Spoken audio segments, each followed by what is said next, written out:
தல Dhoni back as a captain in அன்புடன் எப்படி இருக்கு?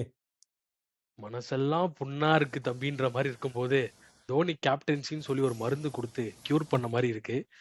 எங்க தல தோனி வந்துட்டாருடா. இனிமே பாருடா இந்த டீமயாடா குறை சொன்னீங்க. ஏன்டா அஸ்வினுக்கும் ஜடேஜாவுக்குமாடா பவுலிங் குடுக்காம இருந்தீங்க. இப்ப பாருங்கடா இந்த டீம குவாலிஃபை பண்ணி காமிக்கிறார் பாருடா. அந்த மாரி இருக்கு. ஓகே. ஆக்சுவலா குறை சொன்னதே நீங்க தான்டா அப்படின்ற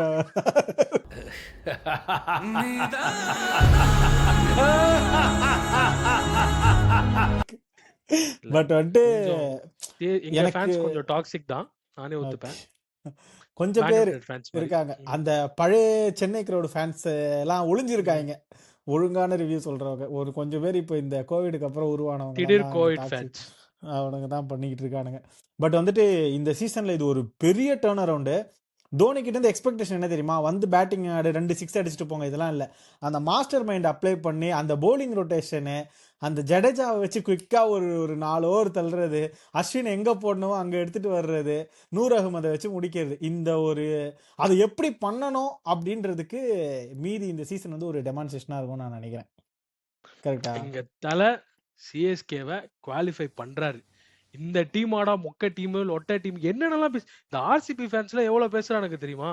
இந்த ஆமாண்டா. டைம் வச்சு அவனுங்க சரி எனக்கு கோவப்படாதீங்க சார், சும்மா தமாத்துக்கு சொன்னேன். கோலிக்காக அவனுக்கு வின் பண்ணணும்னு இருக்கு.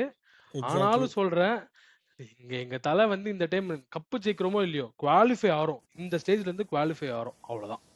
இந்த ஸ்டேஜ் வந்து குவாலிஃபை ஆக்சுவலாக வந்து 4 கேம் தோத்து அதுலேருந்து குவாலிஃபை ஆகி கப் அடித்த டீம்னா வந்து அது எம்ஐ தான்.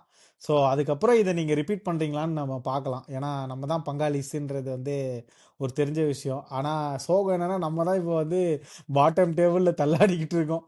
உனக்காவது தோனின்னு ஒரு விடிவு காலம் வந்துருச்சு. நாங்கள் இந்த ஹார்திக் பாண்டியா வச்சு விஷம் வச்சிருங்க. இல்லை நாங்கள் வந்து உங்களை சோத்துல மாதிரி இந்த விஷம் வச்சிருங்க. ருத்துராஜுக்கு கை ஒடிச்சு விட்டுட்டு அந்த மாதிரிலாம் நாங்கள் பண்ண மாட்டோம். ஆதிக்கு எப்படியும் அவன் யார் சொல்றதையும் கேட்கவும் மாட்டான், படுத்துறாங்க அப்படின்ற சோதிக்காதீங்க, சோதிக்காதீங்க மாதிரி இருக்கு. ஸோ இந்த சரி சீசன்ல ஒரு பாப்போம். பிக் இந்த சீசன் எப்படி போகுதுன்றத பாப்போம்.